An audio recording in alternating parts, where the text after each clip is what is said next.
মেয়েটা রিফাত সাহেবের সামনে এসে দাঁড়িয়ে বলল, ভুল করে ফেললি, তুই আমাকে ডেকে অনেক বড় ভুল করলি। আমি মৃত ছিলাম, ভালোই ছিলাম, জাগিয়ে দিবি। রিফাত সাহেব থর থর করে কাঁপছে, ভয়ে তার শরীরের সমস্ত লোম দাঁড়িয়ে গেল। তিনি লক্ষ্য করলেন ধীরে ধীরে অবয়বটা আরো দানবীয় আকার ধারণ করলো, আর খুব দ্রুত এসে রিফাত সাহেবের শরীরে প্রবেশ করে বলে উঠল, ভৌতিক দুনিয়া।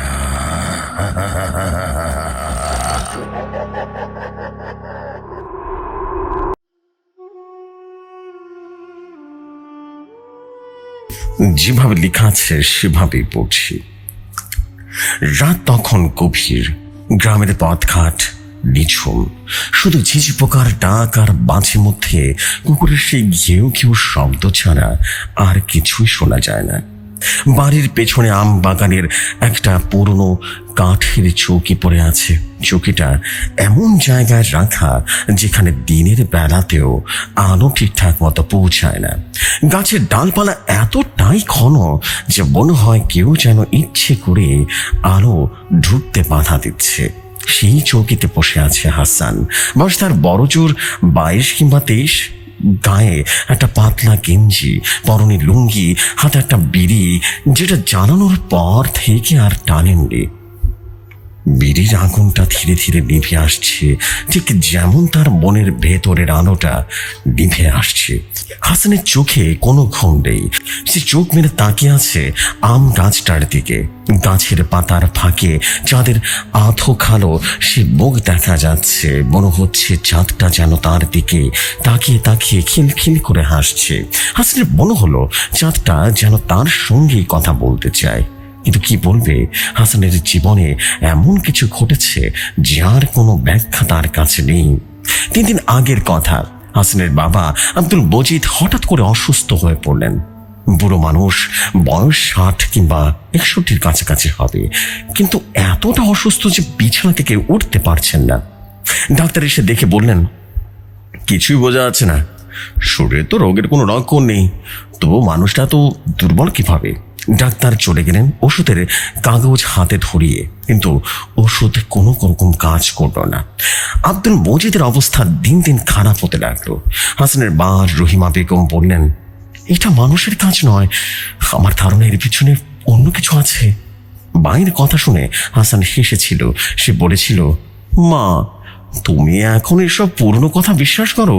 জিন, ভূত, প্রেত, পরী, এগুলো কি সত্যি হয় বলো তো? রহিমা বেগম কিছুই বললেন না, শুধু একটা দীর্ঘশ্বাস ফেলে বলেছিলেন, তুই বুঝবি না হাসান, যতক্ষণ না নিজের চোখে দেখবি, বুঝতে পেরেছিস, ততক্ষণ কিছুই বুঝবি না। আজ রাতে হাসান বুঝতে শুরু করেছে, সে বুঝতে শুরু করেছে তার মা ঠিক বলেছিলেন। 3 দিন আগে যখন বাবা প্রথম অসুস্থ হলেন, তখন হাসান রাতের বেলা ঘুমাতে পারেনি। মাঝরাতে তার ঘুম ভেঙে গিয়েছিল। ঘরের ভেতরে কে যেন ফিসফিস করে কথা বলছে। কণ্ঠটা পুরুষের, গম্ভীর, কিন্তু এত মৃদু কথাগুলো বোঝা যাচ্ছে না। হাসান উঠে বসেছিলেন। ঘরে আর কেউ নেই। মা পাশের ঘরে বাবার কাছে শুয়ে আছেন। তবে কি কথা বলছে? সে ভেবেছিল হয়তো স্বপ্ন দেখেছে, কিন্তু পরের রাতে আবার একই ঘটনা। এবার কণ্ঠটা আরো বেশি স্পষ্ট। কে যেন বলছে, হাসান, আমাকে ডাক, আমি তোর জন্য অপেক্ষা করছি। হাসানের গায়ে কাঁটা দিয়ে উঠল। সে বিছানা থেকে লাফ দিয়ে নেমে পড়েছিল। ঘরের কোণে একটা ছায়া দেখেছিল সে। ছায়াটা মানুষের মতো, কিন্তু মানুষ নয়। তার শরীর থেকে যেন কালো ধোঁয়ার মতো কিছু একটা বেরিয়ে আসছিল। হাসান চিৎকার করতে গিয়েও কিছুই যেন পারেনি। তার গলা থেকে কোনো শব্দ বের হয়নি। ছায়াটা ধীরে ধীরে মিলিয়ে গিয়েছিল।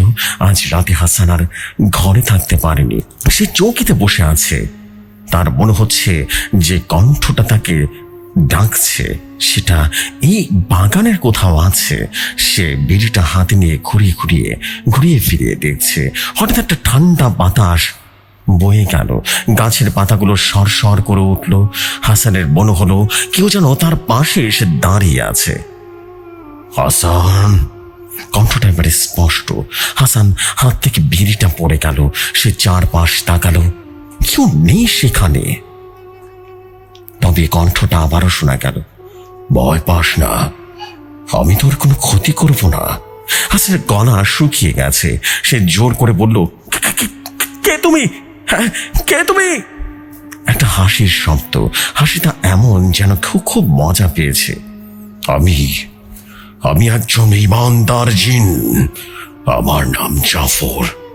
হাসানের মাথা যেন খুঁড়ে উঠল। জিন? সত্যি জিন? সে বলল, তুমি আমার কাছে কি চাও? জাফরের কণ্ঠ এবার আরো কাছে শোনা গেল, যেন সে হাসানের কানের কাছে এসে মুখ নিয়ে এসেছে। আমি তোর বাবাকে বাঁচাতে পারি, কিন্তু তার জন্য তোর কিছু করতে হবে। হাসানের বুকের ভেতরটা ধক করে উঠল। তার বাবা? এই জিন কি সত্যি তার বাবাকে বাঁচাতে পারে? সে বলল, কি করতে হবে আমাকে? জাফর হাসলো আর বলল, ধৈর্য ধর, আমি তোকে সব বলবো, কিন্তু তার আগে তুই আমাকে বিশ্বাস করবি। তুই কি আমাকে বিশ্বাস করিস হাসান? হাসান কিছুই বলতে পারল না। তার বোনের ভেতর একটা যুদ্ধ চলছে। বিশ্বাস করবে নাকি করবে না? এই জিন কি সত্যি ইমানদার, নাকি কোনো ফাঁদে ফেলছে তাকে? হাসানের চোখে মুখে কোনো ঘুম নেই। আম বাগানের সেই কাঠের চৌকিতে সে আজও বসে আছে। রাত গভীর হচ্ছে, কিন্তু তার মনের ভেতরে একটা অস্থিরতা যেন ক্রমশ বাড়ছে। জাফরের কথা, সে গম্ভীর কণ্ঠ যেন তার মাথার ভেতরে ঘোরপাক খাচ্ছে। আমি তোর বাবাকে বাঁচাতে পারি, কিন্তু তার জন্য তোর কিছু একটা করতে হবে। জাফরের এই কথা হাসানের বনে কেটে গেছে, কিন্তু কি করতে হবে সেটা বলে দেয়নি সে। সেই রাতে চৌকিতে বসে হাসান অপেক্ষা করছিল, কিন্তু জাফর আর আসেনি। তবে তার উপস্থিতি যেন বাতাসে মিশেছিল। আম বাগানের পাতাগুলো সর সর করে উঠেছিল, যেন কেউ অদৃশ্যভাবে হেঁটে বেড়াচ্ছে। দিনের বেলায় হাসানের বাবার অবস্থা আরো বেশি খারাপ হয়ে গেছে। আব্দুল মজিদ এখন কথা বলতেই পারছেন না। তার চোখ দুটো রীতিমতো খোলা থাকে, কিন্তু সেখানে কোনো প্রাণ নেই। মনে হয় নিথর হয়ে গেছে। দিন দিন যেন সে মারা যাচ্ছে, যেন কেউ তার ভেতরের আলোটা কেড়ে নিয়েছে। রহিমা বেগম এখন আর আগের মতো কথা বলতে পারে না, কিন্তু তিনি শুধু কোরআন শরীফটা হাতে নিয়ে বসে থাকেন। মাঝে মাঝে তার চোখ দিয়ে পানি গড়িয়ে পড়ে। হাসান বুঝতে পারে তার মা কিছু একটা জানে, কিন্তু কিছু একটা বলছে না, আড়াল করছে। আজ সন্ধ্যায় হাসান যখন বাড়ি ফিরছিল, তখন গ্রামের পুরনো মসজিদে শেখ নিবার। হাসান জানতো এটা কোনো গ্রামের লোকের কথা, কিন্তু তার মনের ভেতরে জাফরের কণ্ঠটা বারবার ফিরে আসছিল। আমি ইমানদার জিন, আমি তোর কোনো ক্ষতি করব না। হাসানের মনে হচ্ছে জাফর যেন তার পেছনে লেজের মতো লেগে আছে। সে যেখানে যায় একটা অদৃশ্য উপস্থিতি তাকে অনুসরণ করছে। রাত বাড়ছে। হাসান চৌকিতে বসে আছে। হঠাৎ করে তার পেছনে একটা শব্দ হলো, যেন কেউ পায়ে হেঁটে এসে দাঁড়ালো। হাসান পেছন ফিরল না। তার বুকের ভেতরে ধক ধক ধক ধক ধক ধক করছে। সে জানে এটা জাফর, এটাই জাফর, সেই ইমানদার জিন। হাসান! কণ্ঠটা আবারও শোনা গেল, এবার আরো কাছে, আরো স্পষ্ট। তুই আমাকে বিশ্বাস করিস? হাসানের গলা শুকিয়ে গেছে। সে কোনো রকমে বলল, তুমি কি চাও? আমার বাবার কি হয়েছে? তুমি কেন আমাকে ডাকছো বলো তো? জাফর হাসলো। হাসিটা এমন যেন সে হাসানের ভয়টাকে উপভোগ করছে। তোর বাবার শরীরে একটা ছায়া ঢুকেছে, ছায়া, খারাপ অপশক্তি, যেই ছায়া ধীরে ধীরে শেষ করে যেতে তোর বাবাকে। আমি সেই ছায়াকে তোর বাবার শরীর থেকে বের করে আনতে পারি, তাকে বাঁচাতে পারি, কিন্তু তার জন্য তোকে আমার সাথে একটা চুক্তি করতে হবে। চুক্তি? হাসানের গলায় যেন ভয় মিশে গেছে। কিসের চুক্তি? ধৈর্য ধর হাসান, সব কিছুর একটা সময় আছে। তুই যদি আমার সাথে আমার কথা মানিস, আমি তোর বাবাকে ফিরিয়ে দেব, কিন্তু তুই যদি ভুল করিস।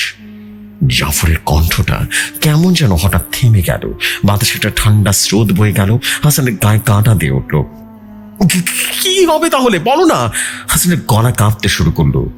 তাহলে তোর বাবা মরবে, আর শুধু তোর বাবা নয়, তোর পুরো বংশের উপরে কালো ছায়া পড়বে, অভিশাপ নেমে আসবে। জাফরের কণ্ঠটা এতটাই ভীতিকর ছিল যে হাসানের মনে হলো তার হৃৎপিণ্ড এখন থেমে যাবে। হাসান কিছুই বলতে পারলো না। তার মাথার ভেতরে একটা প্রশ্ন বারবার ঘুরপাক খাচ্ছে, এই জাফর কি সত্যি ইমানদার, নাকি এটা তার সবচাইতে বড় ভুল হতে চলেছে? কোনটা? রাতের নিস্তব্ধতা যেন হাসানের বুকের উপরে বারবার চেপে বসছে। আম বাগানের সেই পুরনো কাঠের চৌকিটা এখনো তার এই অভিশাপের জায়গাটা মনে হচ্ছে। তবে সে এখানে ফিরে এসেছে। প্রতি রাতে জাফরের কথাগুলো বারবার তার মস্তিষ্ককে পাগলের মতো বারবার যেন শেষ করে দিচ্ছে। কি সেই চুক্তি, কিসের সেই চুক্তি, কি সেই ধাঁধা? হাসানের বাবা আব্দুল মজিদ এখন বিছানা থেকে উঠতেই পারেন না। তার অবস্থা আরো খারাপ হয়ে গেছে। তার শরীর যেন একটা খোলস, যার ভেতরে জীবনটাকেও চুষে নিয়েছে। রহিমা বেগম এখন সারাটা দিন কোরআন শরীফ পড়েন। তিনি কথাও কম বলেন, কিন্তু তার চোখে একটা অজানা ভয় লেগে আছে। হাসান বুঝতে পারে তার মা কিছুটা অবশ্যই জানে, কিন্তু কেন যেন বলছে না। গ্রামের মসজিদের ইমাম সাহেব হাফেজ আব্দুর রহমান একদিন এসে বলেছিলেন, শোনেন, এটা কোনো মানুষের কাজ নয়। তোমার বাবার উপরে কোনো অশুভ শক্তি কাজ করছে। হাসান তখন কিছুই বলেননি, কিন্তু তার মনে হচ্ছিল ইমাম সাহেব জাফরের কথা জানেন, অবশ্যই জানেন। গত রাতে জাফরের আবারও এসেছিল, বা জাফর জিন বা সেই ইমানদার জিন আবারও এসেছিল। হাসান চৌকিতেই বসেছিল। বাতাসে একটা অদ্ভুত গন্ধ তখনও ছিল, যেন পোড়া কাঠের সঙ্গে মিশে আছে একটা পুরনো ফুলের সুগন্ধ। জাফরের কণ্ঠটা এবার আরো গভীর, আরো ভারী। হাসান, তুই কি প্রস্তুত? হাসানের গলা শুকিয়ে গিয়েছিল। সে বলেছিল, কিসের জন্য প্রস্তুত আমি? জাফর হেসেছিল, হাসিটা এমন যেন হাসানের ভয়টাকে সে আবারও ভয়ঙ্কর রকম উপভোগ করছে। যুক্তির জন্য। তুই যদি আমার কথা মানিস, আমি তোর বাবাকে ফিরিয়ে দিব। আর যদি ব্যর্থ হোস তাহলে।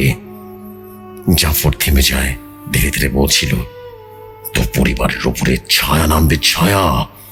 হাসানের মনে হচ্ছিল তার হৃৎপিণ্ডটা থেমে যাবে। সে বলল, কি করতে হবে আমাকে বলুন তো?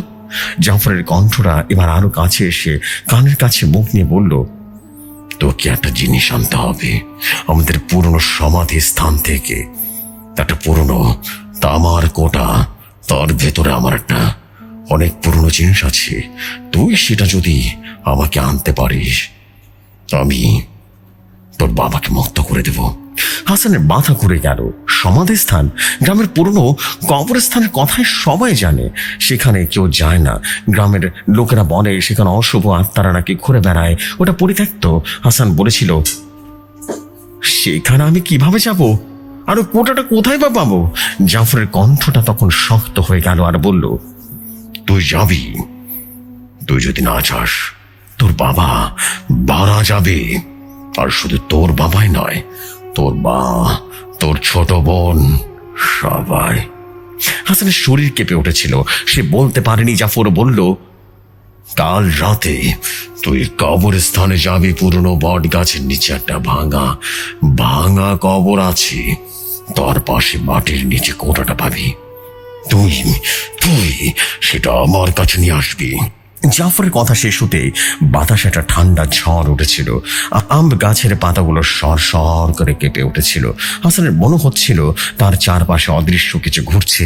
সে চিৎকার করতে চেয়েছিল, কিন্তু তার গলা থেকে একটা কুয়ো শব্দ বের হয়নি।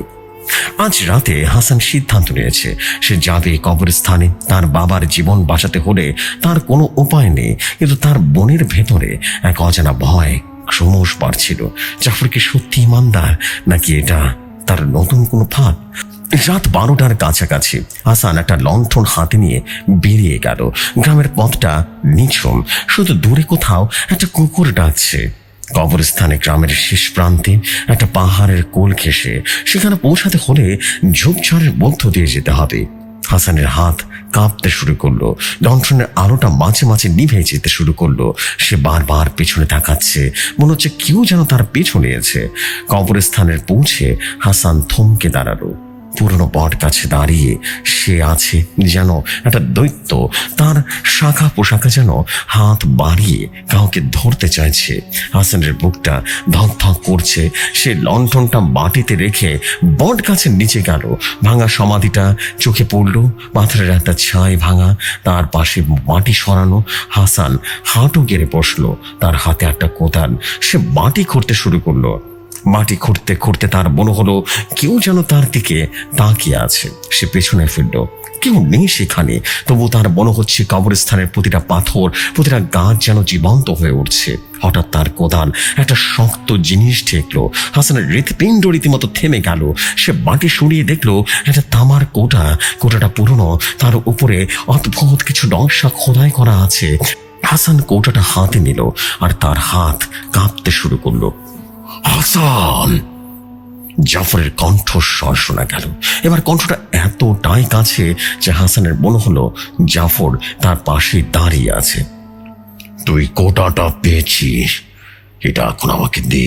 হাসানের মনে হলো তার শরীরের সমস্ত শক্তি শেষ হয়ে এসেছে। সে বলল, তুমি কোথায়? জাফর হাসলো, আমি এখানেই, কোটাটা খোল। হাসানের হাত কাঁপতে কাঁপতে কোটাটা খুললো। ভেতরে একটা কালো ধোঁয়া বেরিয়ে এলো। ধোঁয়াটা ধীরে ধীরে একটা নীল আকৃতি নিল। এটা মানুষের আকৃতি, কিন্তু তার চোখ দুটো জ্বলছে। হাসানের শরীর বরফের মতো ঠান্ডা হয়ে গেল। হাসান, তুই আমাকে মুক্ত করেছিস, এখন আমি আমার প্রতিশ্রুতি রাখবো, তোর বাবা বেঁচে উঠবে, চিন্তা করিস না। আজকে থেকেই তুই স্বাভাবিক জীবনে ফিরবি। তোর বাবা আজ থেকে 7 দিনের ভেতরে সুস্থ হবে, আর তোদের জীবনে নতুনভাবে সুন্দরভাবে জীবন উদযাপন করবি। যা, আজ থেকে তুই মুক্ত। হাসানের বুক থেকে রীতিমতো এক আনন্দের চিৎকার বেরিয়ে এলো। সে বাড়িতে ফিরে গেল এবং সত্যি সত্যি অলৌকিকভাবে 7 দিনের মাথায় তার বাবা একদম সুস্থ হয়ে হাঁটতে শুরু করলেন, সবার সাথে গল্প করা শুরু করলেন এবং হাসানের জীবন নতুনভাবে গড়ে উঠতে শুরু করলো। জেফরি ভাই, এটাই ছিল ঘটনা। যদি ঘটনাটি ভালো লাগে পড়ে শোনাবেন। আমি ফিরোজ খান বলছিলাম। এরকম আরো দারুণ দারুণ স্টোরি আমার কাছে আছে।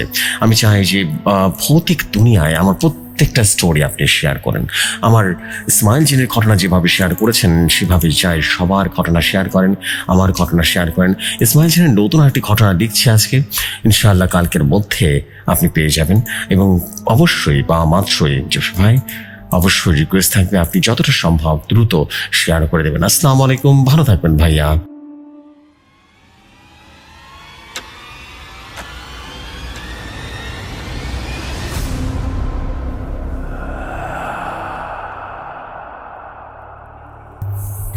ওয়ালাইকুম আসসালাম। Thank you very much. And সত্যি কথা বলতে this is absolutely amazing story ছিল। ওয়াও! আমারও কিন্তু আরেকটা ইমানদার চীনের স্টোরি পেলাম, অসম্ভব সুন্দর ছিল। এটা কিন্তু আমরা একটা ইমানদার চীনের ঘটনা শুনেছি এবং আলহামদুলিল্লাহ সেটা কিন্তু অনেক ভিউ পেয়েছে। অ্যান্ড অ্যারাউন্ড 1 লক্ষ প্লাস, সত্যি কথা বলতে 1,18,000 ভিউ পেয়েছে আলহামদুলিল্লাহ। সেরকমই কিন্তু একটা এপিসোড আজকে আমি আবারও নিয়ে আসছি আপনাদের মাঝে, যেন নতুন করে আপনারা আবার আরেকটা ইমানদার জিনের ঘটনা শুনতে পান। So this is the fact. আমি দেরি করবো না, আমি চলে যাচ্ছি আমাদের পরবর্তী স্টোরিতে। অ্যান্ড আশা করছি পরবর্তী স্টোরি আপনাদের কাছে ভালো লাগবে। চলে যাই ঘটনায়।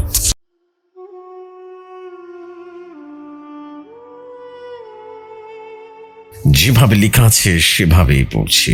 তিনি লিখেছেন, আসসালামু আলাইকুম জেফরি ভাই, আমার নাম রূপক হাসান, বয়স 23 বছর, ঢাকার একটা বেসরকারি বিশ্ববিদ্যালয়ে পড়াশোনা করি। ইংরেজি সাহিত্যে আমার পড়াশোনা। তবে আজ যে ঘটনা লিখতে বসেছি সেটা আমার জীবনে এমন এক স্মৃতিকাতর সময়ের ঘটনা যা আমি কোনোদিন ভুলতে পারিনি। ভুললেও সেটা আমাকে ভুলতে দেয় না। এখনো মাঝরাতে ঘুম ভেঙে দেখি কপালে ঘাম, বুকে ধুকধুকানি, মনে হয় কেউ ঠিক পেছনে দাঁড়িয়ে আছে আর আমি শুধু তাকিয়ে আছি শূন্যতায়। ঘটনাটা শুরু হয়েছিল 6 বছর আগে, যখন আমি HSC পরীক্ষার পর গ্রীষ্মের ছুটিতে মায়ের গ্রামের বাড়িতে যাই, রাজশাহীর চারঘাটে আমার মামা বাড়িতে। আমার মা ছিলেন একমাত্র সন্তান আর তার বাবা মা অনেক আগে মারা গেছেন। মামা হুমায়ুন সাহেব স্থানীয় একজন স্কুল শিক্ষক। মামার স্ত্রী শিলা খালার সঙ্গে সম্পর্ক খুব আন্তরিক ছিল। গ্রামের বাড়িটা ছিল মাঝারি সাইজের, তবে আশেপাশে খুব কম বাড়ি ছিল। আমাদের বাড়ির পেছনে ছিল একটা পুরনো আম বাগান আর একটা নিষিদ্ধ কুয়ো, যেটা লোকজন বলতো ওটা পানি দেয় না, বারবার মানুষকে টেনে নেয়। রাতে কেউ ওদিকে যেত না। প্রথম কয়েকদিন ভালোই কাটছিল। মাটির গন্ধ, গাছের ছায়া, দুপুরে গরমের ঘুম আর সন্ধ্যায় পুকুর পাড়ে হাঁটা সবে যেন শান্তিময় ছিল। কিন্তু একদিন আমি ভুল করে সে নিষিদ্ধ কুয়ার দিকে চলে গেলাম, আর সেদিন থেকে শুরু হলো এক অদ্ভুত ঘটনা। সন্ধ্যার থেকে হালকা বাতাস ছিল। আমি হাঁটতে হাঁটতে কুয়োর পাশে গিয়ে দাঁড়ালাম। আশেপাশে কেউ ছিল না। ভেতরে তাকিয়ে দেখি পানির কোনো চিহ্ন মাত্র নেই, শুধু কালো অন্ধকার। মনে হচ্ছিল যেন নিচ থেকে কেউ তাকিয়ে আছে আমার দিকে। হঠাৎ একটা ঠান্ডা শ্বাস যেন গায়ে লাগলো। পেছনে তাকিয়ে দেখি কেউ নেই সেখানে। আর ঠিক তখনই আমি খেয়াল করি কুয়োর পাশে একটা পুরনো বাঁশঝাড়, আর তার নিচে একটা তালা মারা লোহার বাক্স। কোথাও আমাকে পাগল করে দেয়। আমি বাক্সটা স্পর্শ করি। সেই স্পর্শ যেন আমাকে বৈদ্যুতিক শকের মতো কিছু একটা দেয়। ভয়ে পিছিয়ে যাই, কিন্তু তখন আমি জানতাম না আমি একটা কালো জাদুর বৃত্তে পা দিয়ে ফেলেছি। সেই রাতে আমি ঘুমাতে পারছিলাম না। ঘরের ভেতরে অকারণেই গরম। জানালা বন্ধ করলেও বাতাস ঢুকছিল, আর হঠাৎ করে মনে হচ্ছিল দূর থেকে কে যেন কাঁদছে, চাপা গলায় করুণ আর্তনাদ। পরদিন সকালে মা আমাকে জিজ্ঞেস করলাম, মামা, ওই কুয়োর পাশে তালাবতাটা বাক্স দেখেছি, কি আছে ওখানে বলো তো? মামা চুপ করে রইলেন, তারপর শুধু বললেন, ওটা আমাদের পরিবারের চোখ দিয়ে রাখা হয়েছে, বুঝতে পেরেছিস? আমি বললাম, মানে কেউ ওদিকে যায় না। যারা যারা গেছেন তারা কেউ আর মানুষ হিসেবে ফিরেনি। তোর খালা সেই সময় আজ পর্যন্ত ঘুমের ঘরে বকুল ফুলের গন্ধ পেলেই কাঁদে, বারবার কেঁদে উঠে। এই কথায় আমি চুপ করে যাই, কিন্তু আমার ভেতরে কৌতূহলটা বাড়তে থাকে। সেই রাতেই ঘরের পুরনো ট্রাঙ্ক ঘড়িতে রীতিমতো গিয়ে দেখি আমি একটা পুরনো কাপড় মোড়ানো সেই খাম পাই। খুলে দেখি একটা চিঠি, তারিখ 1984 সাল। লেখা আছে, আমি মুসলিম উদ্দিন তান্ত্রিক পথ ছেড়ে দিয়েছি, কিন্তু শয়তানের সাথে চুক্তি একবার হয় তা আর ভাঙা যায় না। আমার কি তো মন্ত্র শক্তি যদি কেউ ছুঁয়ে ফেলে, সে আবারও ঘুরে ফিরে ঘরে ফিরবেই। সে বৃত্তের ভেতরেই ফিরে আসবে। এই বৃত্ত কোনো দিন ভাঙবে না যতদিন না এই বৃত্তে কেউ রক্ত দেবে। যেটা পরে আমার শরীর হিম হয়ে গেল। ঘুম আসে না। রাতে হঠাৎ দরজায় ফাঁক দিয়ে দেখি একটা কালো ছায়া ঘরের দরজার সামনে দাঁড়িয়ে আছে, ঠিক যেন মানুষের মতো, কিন্তু কোনো মুখ নেই। আমি দৌড়ে চিৎকার করতে যাব, দেখি গলা দিয়ে কোনো শব্দই বের হচ্ছে না। পুরো শরীরটা যেন একদম পাথর হয়ে গেছে। চোখের পাতা নড়ছে না। ছায়াটা ধীরে ধীরে বাঁকা হয়ে কোর দিকেই চলে গেল, এবং ভোরের দিকে মামা আমাকে টিপে টিপে ঘুম থেকে জাগালেন। আমার নাক দিয়ে রীতিমতো রক্ত পড়ছিল। পরদিন সকালে আমাদের বাড়ির এক লোক আসে, মুখে দাড়ি, চোখ লাল, আর একটা ঝোড়ায় কিছু কাগজ আছে। তিনি নিজে থেকে বললেন, এই বাড়িতে অশুভ কিছু আছে, বুঝতে পেরেছো?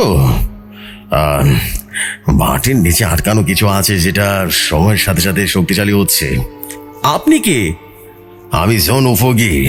কেউ পাঠায়নি আমাকে, আমি নিজ থেকে আসিছি। কারণ চক্র আবারও শুরু হয়ে গেছে। তোর মুখে আমি ছায়া দেখতেছি।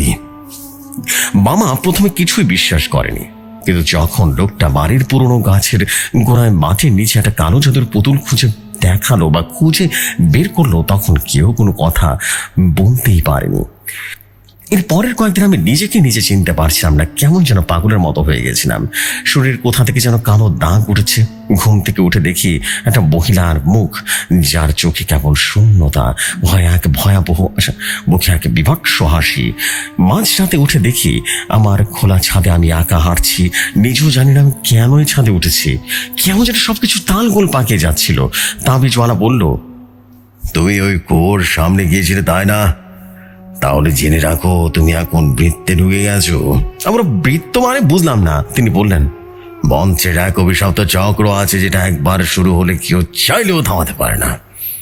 তোমাকে এখন কিছু একটা করতে হবে, নইলে প্রতি রাতে তোমার রক্ত চাইবে, রক্ত। সেই রাতে আমি আমার বাবা সিদ্ধান্ত নেই আমরা আবারও সেই বাক্স খোলার চেষ্টা করব। কিন্তু তখন ঘটলো অদ্ভুত এক ঘটনা, যেটা আমাদের দুনিয়াটা বদলে দেয়। বাক্সে হাত দিতে গিয়ে দেখি বাক্সের নিচ থেকে যেন কারা গলা চেপে ধরেছে আমাকে। চারপাশে ঝাপসা অবস্থায় হয়ে গেছে। আমি দেখি কয়েকটা মৃতদেহ, মুখে কাপড়, গায়ে লাল রং, চোখ বন্ধ। তারা এক নাগারে হাসছে।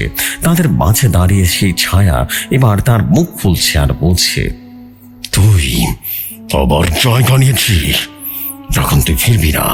সেদিন কোনোভাবে বেঁচে ফিরি। কিন্তু জনফকির বললেন, এখনো সময় আছে, ফিরে যাও ঢাকায়। মৃত্যুকে না ভাঙলে তুই হারিয়ে যাবি চিরদিনের মতো। আমি ঢাকায় ফিরে এসেছিলাম, কিন্তু ঘটনাগুলো পিছনে ছাড়েনি। আমার শরীরের পরিবর্তন হওয়া শুরু করলো। মানুষ চিনতে পারতাম না। আমি নিজেই বুঝে যাই আমি বৃত্তে আটকা পড়েছি, আর তার হাত থেকে মুক্তি পেতে হলে আমাকে কালো জাদুর কেন্দ্রবিন্দু পর্যন্ত পৌঁছাতে হবে। কেননা শয়তানের পুজো করেই কালো জাদু করতে হয়। এই শয়তানের কাছাকাছি না গেলে আমি কালো জাদুর বংশে আটকে যাব। ঢাকায় ফিরে এসেও আমি সবকিছু থেকে মুক্তি পাইনি। বিশ্ববিদ্যালয়ে ক্লাস করলেও মন থাকতো না। মাঝে মধ্যে চোখের সামনে সব খোলা হয়ে যেত। মায়ের সাথে কথা বলার সময় হঠাৎ মনে হতো ওনার গায়ে কার যেন ছায়া বসে আছে। ঘুম আসতো না ঠিকঠাক ভাবে। রাতে হঠাৎ করে আমার বিছানা ভিজে যেত, ঘামে ভেসে যেত, আর কানে ভেসে আসতো সেই একই গলা, তুই আমার জায়গা নিয়েছিস। একদিন দুপুরে ক্লাস শেষ করে আমি মিরপুর থেকে বাসায় ফিরছিলাম। বাসে হঠাৎ করে আমার আশেপাশে মানুষগুলোর মুখ অদ্ভুতভাবে বিকৃত হতে লাগলো। যেন কেউ মুখে ফিসফিস করে বলল, মৃত্যু এখনো বন্ধ হয়নি। তুমি কেন্দ্রে পৌঁছাও নিরূপক, তোমার জন্য আমি অপেক্ষায় আছি। আমি যেন ভয়ে থর করে কাঁপলাম। আমি চোখ বন্ধ করে দিলাম। যখন খুললাম তখন দেখলাম বাসটা থেমে গেছে। সবকিছুই স্বাভাবিক। আমার নিজের ভেতরেই যেন ভয় কাঁপতে শুরু করলাম। আমি রাস্তার পাশে দাঁড়িয়ে আছি। কিভাবে এসেছি আমি নিজেই জানি না। এইটা কিভাবে সম্ভব? আমি তো বাসের ভেতরে ছিলাম। একটু আগে তো দেখলাম বাসে সবকিছু স্বাভাবিক। এক পলক ফেলতেই আমি বাসের বাইরে কিভাবে আসলাম? ঘটনার রেশ কাটতে না কাটতে একদিন ডাকের পার্সেল আসে। প্রেরকের নাম নেই। ভেতরে দেখি একটা পুরনো নোটবুক। পাতাগুলো বাদামি, কালি ঝাপসা, কিন্তু লেখা পড়া যায়। নোটবুকটাতে লেখা মুসলিম উদ্দিন নামের এক তান্ত্রিকের, যে মানুষটা তার আত্মা বিক্রি করেছিল এক ভয়ঙ্কর শক্তির কাছে, কালো জাদুর কাছে, বা কালো জাদু করতে গিয়ে শয়তানের কাছে তার আত্মা বিক্রি করেছিল। কাল কৃষ্ণের নাম করা এক অশরীরী দানবের।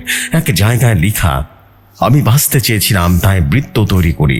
7 জন মানুষ, 7টি রক্ত, 7টি সিঁদুরের কোণ। তার বৃত্ত স্থায়ী হয় যদি কেবল একজন ভেতরে থেকে যায়, যতক্ষণ না তার জায়গায় আরেকজন আসে। সে এখন এলো। আমি তখন বুঝলাম সেই মানুষটাই আমি তাকে ডাকার কোনো ব্যবস্থা করিনি, কিন্তু তিনি চলেই এলেন একেবারে আমার ঢাকার বাসায়। বললেন, তুই কি মনে করেছিলিস ঢাকা এলে বেঁচে যাবি তুই? আপনি কি বলছেন এসব?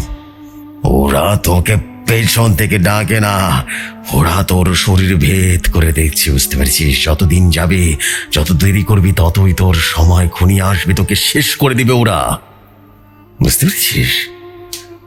দেখ, তোর ঘাড়ের কাছে দাঁড়িয়ে সে, জানিস, পেছনে তাকিয়ে দেখ, তোর ঘাড়ের কাছে তাকিয়ে আছে। আমি রীতিমতো ভয় থর করে কাঁপলাম। আমি দরজার আয়নার দিকে তাকালাম আর পিছনে লক্ষ্য করলাম কেউ নেই সেখানে।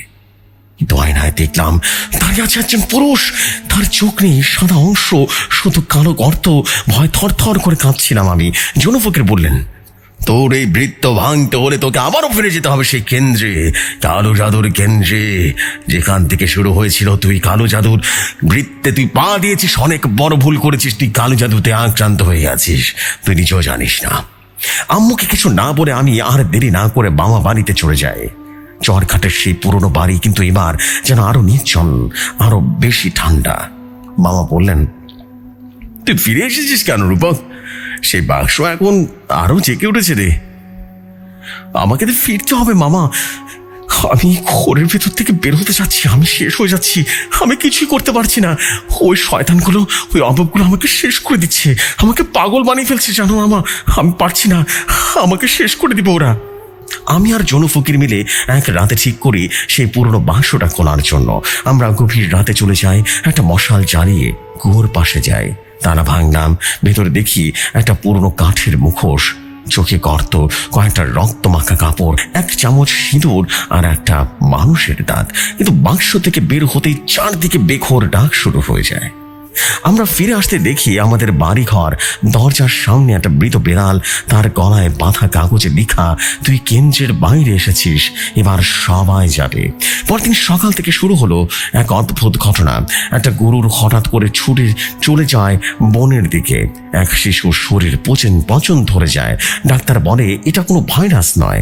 শিশুর মা কাঁদতে কাঁদতে বলল, ওর চোখ তো লাল হয়ে গেছে, ওকে রাতে দুধ খাওয়ায়। এটা সবই সে বৃত্তের প্রতিক্রিয়া বা পার্শ্ব প্রতিক্রিয়া। জনু ফকির বললেন, তোর কারণে বৃত্তের পার্শ্ব প্রতিক্রিয়া চারদিকে ছড়িয়ে পড়েছে রূপক। এখন যদি কিছু না করিস পুরো গ্রামের সবাই মারা যাবে, মাথা রাখিস, সবার বিরুদ্ধে চলে যাচ্ছিস না। বৃদ্ধ জনু ফকির আমাকে নিয়ে গেল এক জায়গায়। ওর পেছনে বাগান ঘুরে একটা প্রাচীন গাছের গোড়ায় ঘোরার পর বের হয় এক সংকীর্ণ গুহা। তিনি বললেন, এই গুহা থেকে কালো জাদুর বৃত্ত শুরু হয়েছিল, ভেতরে ঢুকতে হবে নিজের ইচ্ছায়, নিজের প্রাণ বাজি রেখে, বুঝতে পেরেছিস? আমি ভেতরে ঢুকলাম। ভেতরে অসংখ্য দাগ, রক্ত, ছায়া, একরকম প্রাচীন গন্ধ। এক জায়গায় গিয়ে দেখি একটা স্তম্ভ, আর সামনে রাখা একটা পুতুল, কাপড়ে মোড়া, চোখ দুটো যেন কাটা। আমি পুতুলের হাত দিতে হঠাৎ করে আমার চোখের সামনে সবকিছুই ঘুরে যেতে থাকে, যেন সময় পিছনে চলে যাচ্ছে। আমি দেখতে পাই সেই তান্ত্রিক মুসলিম উদ্দিনকে। তিনি বলছেন, আমি শুধু বাঁচতে চেয়েছিলাম, আমি জানি না এর বিনিময় মানুষ চাইবে, ওরা মানুষ চাইবে। কেন এমনটা করলাম আমি? একজন অন্ধ মহিলা পেছনে কাঁদছেন। আমি স্পষ্ট যেন একটা ভিশনের ভিতরে দেখতে পাচ্ছি। সে মহিলা বলছে, আমার ছেলেকে ফিরিয়ে দাও, আমি তাকে দিয়েছি, এখনো সন্তান চাইবে। হঠাৎ আরেকবার একটা জিনিস দেখলাম, একটা ছায়াবর্তী মুখহীন কণ্ঠ নেই কেমন উচ্চারিত হলো, তুই তো স্বেচ্ছায় এসেছিস রূপক, এখন বাকি 6 জন রক্ত নিয়ে আয়, নয়তো তুই সেদিন রাতে মামার ছেলে মানে আমার ভাই মিহির হঠাৎ শরীর রীতিমতো ঠান্ডা হয়ে যায়, তার চোখ লাল হয়ে গেল। সে আমার দিকে তাকিয়ে বলল, সব দেখেছিস, অতীতে যা যা করেছে সব দেখলি, এবার শুনে রাখ, তুই কেন্দ্র ভেঙেছিস, এবার আমাদের পালা। আমার মনে হলো যদি কিছু না করি তাহলে পুরো পরিবার মারা যাবে। আমার শুধু পরিবার নয়, আমার পুরো গ্রাম মারা যাবে। গ্রামের একটা মানুষও থাকবে না, কারণ এই শয়তান জেগে উঠেছে। জনু ফকির বললেন, তুই নিজেকে উৎসর্গ করিস, তাহলে বৃত্তের শর্ত ভাঙবে, কিন্তু তার জন্য তোকে পুরোপুরি বৃত্ত বরণ করতে হবে না, শুধু একটা বিশেষ রিচুয়াল করতে হবে। সে রিচুয়াল হবে পূর্ণিমার রাতে গুহার সামনে সে কালো পুতুলের সাথে। রিচুয়ালের মাঝে একটা অদ্ভুত ঘটনা ঘটলো। বৃত্তের শক্তি আমাকে টেনে নিয়ে যায়, কিন্তু তার আগে মিহির এসে ছুটে আসে, বলল, তুই মরবি না ভাইয়া, আমি যাব। মিহির সেই পুতুলকে জড়িয়ে ধরে, আর ঠিক তখনই বৃত্তটা ফেটে যায়। গুহাটা কেঁপে ওঠে, আমি জ্ঞান হারিয়ে ফেলি। চোখ খুলে দেখি আমি হাসপাতালের পেটে। জনু ফকির নেই। মামা বললেন, মিহিরকে খুঁজে পাওয়া যায়নি, কিন্তু তোমার ঘাড়ে দগদগে দাগ আছে, যেন আগুনের স্পর্শ আছে। আমি জানি বৃত্ত এখনো ভাঙা হয়নি, শুধু নতুন করে ঘুরছে, কারণ কেউ একবার ভেতরে ঢুকলে তাকে আর কখনো ফেরানো যায় না। হাসপাতাল থেকে ছাড়া পাওয়ার পর আমি আবারও ঢাকায় ফিরে আসি। আমার শরীর সুস্থ হলেও মন আর আগের মতো নেই। আয়না নিজের চোখে তাকাতে পারতাম না, কারণ মনে হতো সেই কালো ছায়াটা এখন আমার ভেতরে বাস করছে। সবাই বলছিল, তুই ভাগ্যবান রূপক, তুই বেঁচে ফিরেছিস। কিন্তু আমি জানি মিহিরকে দিয়ে আমি ফিরে এসেছি, আর ও কোথায় গেল কে জানে। মামা মামি এখনো খোঁজেন, পত্রিকায় বিজ্ঞাপন দিয়েছেন, কিন্তু কারো কোনো খোঁজ মেলেনি। ঠিক 1 সপ্তাহ পর ডাকযোগে আসে একটা চিঠি, প্রেরক জনু ফকির। রূপক এখন স্থগিত আছে, ভাঙা না, তুই ফিরে এসেছিস, কিন্তু কোনো দানব তো সহজে ছেড়ে যায় না। তোর দেহ এখন বৃত্তের বাইরে, কিন্তু আত্মা এখন অর্থের ভেতরে। তোর যে কোনো ঘুম, যে কোনো স্বপ্নে ওরা তোর সাথে অপেক্ষা করছে। আর একটা কথা মনে রাখিস, তোর নিজের রক্তে কেউ তোর উত্তরাধিকারী। যদি কোনোদিন এই কোর ধার ঘেঁষে যায়, তাহলে বৃত্ত আবারও জেগে উঠবে। আমি বুকের ভেতরে রীতিমতো ধক করে উঠলাম, আর কারণ আমি তখন জানতাম না আমার বান্ধবী আতিয়া তখন গর্ভবতী। সময় গড়িয়ে গেল, সেই কালো জাদুর গুহা, সেই কুয়ো, সেই বৃত্ত সব পেছনে রেখে আমি চেষ্টা করলাম নতুন একটা জীবন করার। সন্তান জন্ম নেয় একটা মেয়ে, নাম রাখি মেহজাবিন। খুব শান্ত স্বভাবের মেয়ে, কাঁদতো কম, হাসতো বেশি। কিন্তু 3 বছর বয়সে হঠাৎ করে পুকুর পাড়ে দাঁড়িয়ে বলল, বাবা ওখানে একটা কুয়ো আছে না? আমি যেন স্তব্ধ হয়ে গেলাম। আমি বললাম, তুমি জানলে কি করে এটা? একজন দাদু বলল, রাতে আসে সে, আর আমার মাথার কাছে সে গান গায়, বৃত্ত করে সময় ফেরে নতুন করে কেউ খুঁজে করে, এইভাবে করে গান গায়। আমার শরীর যেন ঠান্ডা হয়ে গেল। 2019 সালের জানুয়ারি মাস। আমি আর আতিয়া নিজে সে ঝাড়ঘাটের গ্রামে আবারও ফিরে যায়। ও তখনও সেই জায়গায়, কিন্তু এবার আমি দেখতে পাই তার চারপাশে পাথরের বৃত্ত কেউ এঁকে রেখেছে খুব সচেতনভাবে, যেন কেউ নিজেকে আটকে রাখার চেষ্টা করছে। জুনো ফকির নেই। কেউ বলে তিনি মারা গেছেন বছর খানেক হলো, কেউ বলে তার দেহ পায়নি কেউ। তিনি নাকি বৃত্তের কেন্দ্রে গিয়ে নিজেকে উৎসর্গ করে দিয়েছিলেন চিরজীবনের জন্য। আমাকে বাঁচাতে গিয়ে যে নাকি জুনো ফকির নিজেকে উৎসর্গ করেছে। আমরা গ্রামের বাড়িতে ছিলাম মাত্র 3 দিন। 3য় দিন রাতে আতিয়া হঠাৎ কেঁপে উঠতে শুরু করলো। তার চোখ লাল হয়ে গেল, ঠোঁট কাঁপতে শুরু করলো, আর সে শুধু বলে উঠল, পালার পর এবার আমার সময়। আমি বুঝতে পারি বৃত্ত আবারও জেগে উঠেছে, আর আমার কাছে মানুষদের দেহে প্রবেশ করেছে। ওরা ওকে চায় না, শুধু ওরা আমাকে ভাঙতে চায় মন থেকে, পরিবার থেকে। আমি বুঝে যাই পালানোর আর কোনো সুযোগ নেই। একদিন ভোরবেলা আমি ওর কাছে যাই, পাথর সরিয়ে আবার সে বাক্স খুঁড়ে বের করি। মুখোশ, দাঁত, সিঁদুর সব আগের মতোই আছে। আমার হাত কেটে রক্ত ফেলি তার উপরে। তারপর বলি, তোমরা যা চাওয়া ছিল নিয়ে যাও। আমার আত্মা, আমার প্রাণ, কিন্তু আমার সন্তান, আমার স্ত্রী, কেউ যেন আর ছয় না, কোনোভাবে ছোঁয়া না পায় বৃত্তে। ঠিক তখনই চারপাশে গাছগুলো রীতিমতো কাঁপতে থাকে। কুয়ার ভিতরে একরকম ধোঁয়া উঠতে থাকে, যেন শত শত ছায়া একসাথে হালকা হাহাকার করছে। একটা ছায়া উঠে আসে, মিহি, তার কোনো চোখ নেই, কোনো মুখ নেই, কেবল ফাঁকা। আসে বলল, তুই কি চাইলে মুক্তি পাবি রূপক? আমি তো এখনো এখানে, তুই পালাবি না, তোকে আসতে হবে আবার। আমি ভয় জ্ঞান হারালাম। চোখ করে দেখি আমি হাসপাতালে। ডাক্তার বলছিল আমি নাকি 3 দিন পর জ্ঞান ফিরল। মেজামের কাঁদছে আমার বুকে মাথা রেখে। আতিয়া বলল, তোমার ঘাড়ের ওই দাগটা মনে হচ্ছে আগুনে পোড়া। আমি জানি আমি বেঁচে ফিরেছি, কিন্তু আমি পরিপূর্ণ রূপক নই। আমার ভেতরের কিছু একটা চেঞ্জ করে ফেলেছে। আমি আজ মোটামুটি 6 বছর পার করে ফেলেছি। এখন মোটামুটি আমি সুস্থ, কিন্তু আজও আমার বেশ ভয় লাগে। সেদিনের কথা ভাবলে আমার গায়ে কাঁটা দিয়ে ওঠে। সেদিনের পর থেকে আর কখনো আমার সাথে এমন কোনো ঘটনা ঘটেনি। মিহিরকেও আর কখনো দেখতে পারিনি, জুনো ফকিরকেও আর কোনোদিন দেখা পায়নি।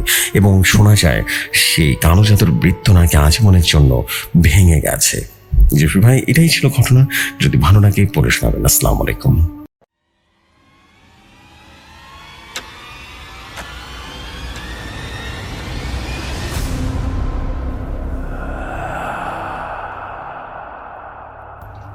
ওয়ালাইকুম আসসালাম। থ্যাংক ইউ ভেরি মাচ আমাদের প্রিয় ভাই। অ্যান্ড একই সাথে বলতে হবে যে অসম্ভব রকম সুন্দর একটা স্টোরি ছিল। এটা বলতে হবে, this is beautifully enough story. Thank you very much আমাদের প্রিয় ভাই। আশা নয়, বিশ্বাস করি যে শুধু আমার কাছে নয়, সবার কাছে স্টোরিগুলো অসম্ভব ভালো লেগেছে। আর আপনাদের কাছে যদি ভালো লেগে যায়, দেন ডেফিনেটলি আমাকে কিন্তু কমেন্ট করে জানাবেন। ডেফিনেটলি আমি আপনাদের কমেন্টের অপেক্ষায় থাকবো। সো এই হচ্ছে বিষয়। আমি আর দেরি করবো না। আমি এখন যেটা করবো সেটা হচ্ছে আজকের মধ্যে এখান থেকে বিদায় নিচ্ছি। আগামীকাল ডেফিনেটলি আপনাদের জন্য খুব ভালো ভালো স্টোরি থাকছে। অবশ্যই কালকে কৌশিক ব্যানার্জির একটা স্টোরি থাকছে আপনাদের জন্য। অ্যান্ড এছাড়া অনেক ভালো ভালো কিছু স্টোরি থাকবে। That is a beautiful thing. And আমি অবশ্যই বলতে চাই, আমার জন্য দোয়া করবেন যেন আপনাদের জন্য ভালো ভালো স্টোরি আসতে পারি। সুলাইমান জিনের স্টোরি আসতে পারি, ইমানদার চিন তো থাকছেই, অ্যান্ড একই সাথে তারানাথ তান্ত্রিকের ঘটনাও যাতে আসতে পারে। থ্যাংক ইউ ভেরি মাচ আমাকে এত সুন্দর ঘটনা পাঠানোর জন্য। সো চলে যাচ্ছে আজকের মতো। ইনশাল্লাহ আগামীকাল দেখা হবে। ততক্ষণ সবাই ভালো থাকুন, সুস্থ থাকুন। আসসালামু আলাইকুম, শুভরাত্রি সবাইকে।